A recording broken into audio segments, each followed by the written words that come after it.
Tagaytay is Tagaytay.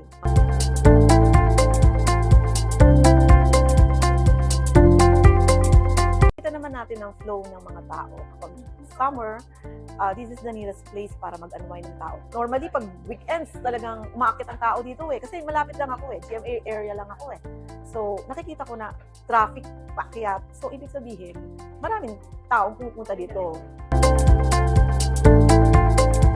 Accessible talaga itong Tagaytay. Kasi ang daming niyang daanan na pati. Meron Santa Rosa Road, meron ka dito sa Calax, meron sa South, di ba? Ang daming.